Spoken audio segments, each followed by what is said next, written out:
1697. Sweden is one of the truly great powers of Europe, with an unstoppable army and an empire which nearly encircles the Baltic.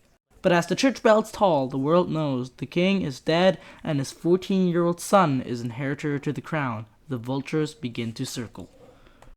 The fear of empires is that the more you have that other people want. And the Swedish Empire was no exception. In this case, the lands of the Swedish Empire had drawn the attention of someone brilliant, dynamic, ruthless, and ambitious, the 25-year-old Peter the Great. Peter had a love of the West. He was drawn to all things European. He saw Russia's future not to the south or the east, but chasing the setting sun. He saw that future and wanted to become part of the great European economic system. But there was one obstacle for this grand design. He needed a port in the Baltic. He needed a port to sail Russian goods or project the might of Russian arms, but all of these ports which were taken by Russia had all been gobbled up by the Swedish Empire, and he longed to take them back. But he wasn't alone. The king of the Danes long chafed under the idea that traditional Danish land, which was held in southern Sweden, had been taken from them by the Swedish Empire, and he longed to get it back. And Augustus, who wanted to conquer back the lost Livonian territory by the Swedish. Soon, these three forces became secret allies against the Swedish. And in 1700, the Russian allies moved ahead, striking at the Swedes without warning, but in a piecemeal and ill-coordinated fashion. But they lost every battle against the Swedish 18-year-old King Charles XII, who began a campaign of devastating all the Russian allies. So Peter felt he had to make a move. So he raised an army of about 40,000 men and marched towards Livonia. His objective was Narva, a major town right at the Russian border. But a few days after the Russians had arrived, the Swedish came to protect their lands, and so the Battle of Narva began. The Swedes prepared for an assault, which confused the Russians because Peter, who was used to a much slower pace of warfare, thought it was impossible to attack immediately after a march like Charles just had. So he left the night before to attend to business in Russia, leaving in command a subordinate who, in line of Peter's policy of bringing foreign experts, was a foreigner who barely spoke Russian. The sky darkened, a storm rolled in, the snow was pouring in sheets, sleet slashing at the troops. The snow blinded both sides. Fighting was impossible. Both standing in regimental formation, preparing for a battle which wasn't gonna come. But then the roaring wind began to turn, and Charles's keen eyes saw it. Under this brief window, the enemy would be completely blinded by the snow. He ordered the advance. 2 columns, hidden by a sea of white, fell onto the Russian trenches, which quickly began to break, shots flying high in the snow. The Swedes did not falter. Soon it was down to bayonet and saber in the Russian trenches. The Russian forces were ill-trained levies and were scattering before the Swedish veterans. Soon it was a complete rout.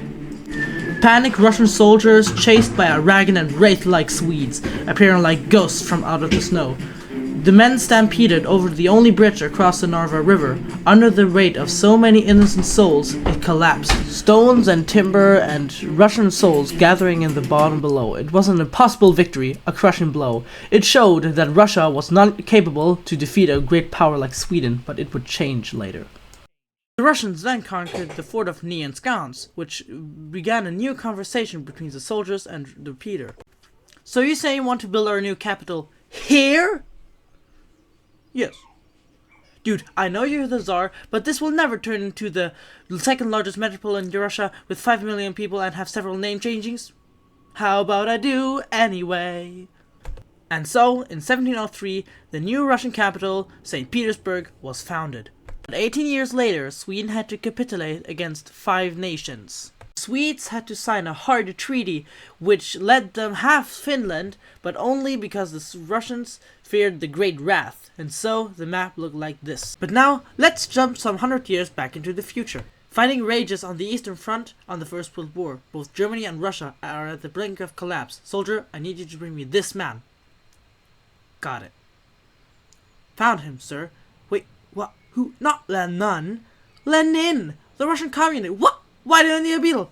Lenin, the Russian communist. He was exiled to Switzerland. You know what? I do it myself.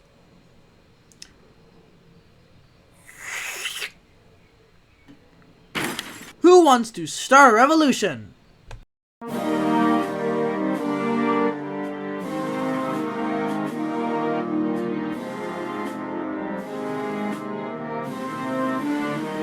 The Germans put Lenin on a train and sent him all the way back to Russia, hoping he and his men would create an internal crisis, and in create an internal crisis they did. The government was overthrown and he was in charge. He immediately pulled out of the First World War, made the country communist, started a 3-year-long civil war, got shot, broke the economy, caused a famine, and then he died. But then yet again something strange happened. Germany, Italy, and Japan were great BFFs, and Germany and the Soviets wanted to divide Poland between them. And after an embarrassing defeat for Russia and Finland, the Germans decided to invade them. With 3 million troops, Hitler laid the greatest ground invasion in history, and Stalin was far from ready. His allies tried to warn him, but his head was dug in the sand, and the Germans made staggering progress with encircling mind-boggling numbers of Russian troops.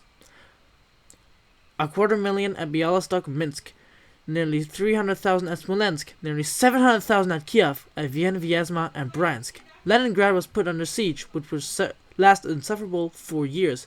The Russian invasion was Hitler's main ideological goal from the beginning, and his hatred now for the ethnic people was now unleashed in all its fury. The Germans now stood in front of Moscow. It's all over. But then it got cold. Stupid cold. Then Stalin called in troops from the Siberian front, trained for the extreme cold, and the Germans were no match. They were pushed back. But after a few months, winter was over, and the fighting continued, but now Hitler had a better idea. He wanted to trap the Soviet soldiers in the Caucasus, which was an area full of oil, and then he wanted to invade the Caucasus and take all the oil. His armies moved around with ease, and Hitler got cocky. He moved his 4th Panzer Army south, early, meaning the complete 6th Army had to reach and take the Soviet city of Stalingrad. The Russians defended it fiercely, and Stalingrad saw one of the harshest battles of the whole World War. As Hitler has furtherly invaded Russia, the Russians had put all the factories in the east, and those factories were producing a butt ton of war materials, so Stalin's forces were now ready for attack. He gathered his new forces at Stalingrad, and saw his men doing the same encircling move as Hitler did to his forces. Hitler's advisors came in and said, "Hey, maybe we should retreat." No, you stay. The whole 6th Army were encircled and had to surrender, and so they were pushed back yet again. This was a resounding victory for Stalin, and for Hitler an absolute catastrophe. 2 years later, the Allies pushed into Germany. The Soviets took Warsaw and pushed into Berlin. In Hitler's bunker, he knew all hope was lost. Berlin fell, and with it, the Germans' dreams of a great German Empire. And after a brutal staring contest against the Americans, this guy was in charge of Russia. This is Boris Yeltsin, and he left the USSR, and so did all the other states. And still remaining was Kazakhstan. Kazakhstan is the greatest. And now we're in the present. As you all know, has Russia invaded Ukraine, which was a terrible fate for them. The Ukrainians defeated the northern Russian armies, but then it turned into a stalemate in the southern Ukraine. But you have to imagine that on the other side there is a soldier who you barely know is there and has the only aim to kill you. Russia is located in northern Asia with a total area of 17 million square kilometers and its famed capital, Moscow. Most of the Russian people live in the Caucasus or near the capital, but in the whole Siberian area, there are technically no people because it's shit as cold there. And the population is pretty old, similar to the Germans. The Russians also have very much oil, which is boosting their economy, but at the same time, the war with the Ukraine is worsening it. The Russians see themselves as a country with high education because their books are cheap, and they laugh at you if you haven't read the book about Leo Tolstoy. In America, we drive on the right side of the road. In England, we drive on the left side of the road. In Russia, road is the road. Drive where you want. Road, same road. The problem is, if you're not related or do not have friends in high positions, you can get nowhere in Russia. Russians are patriotic and extreme corrupt. Their state's religion is Orthodoxy, which is a sort of Christianity. 5 reasons why you can't live in Russia. First, the Nordic Arctic deserts. They are so cold, there can be minus 30 to 40 degrees there, and there will be no people living there. Oh, there are almost 4 million people living there. Oh, screw it, it's still shit. Next, the taigas. The taigas are full with creepy animals, like wolves. And then there are the tundras. They're okay, but if you go on the wasteland and you step on it, and then it's like, oh, I'm now stuck. Let's wait here until I get help. But all in all, Russia is a pretty cool country in my opinion, except of course of... But still, I think its beautiful nature and cold nature and its people, it's a pretty nice country, and you should visit it if it's not in war with someone. And rate me in the comments if you want to see me do something such again, or maybe things that I could do better. Bye!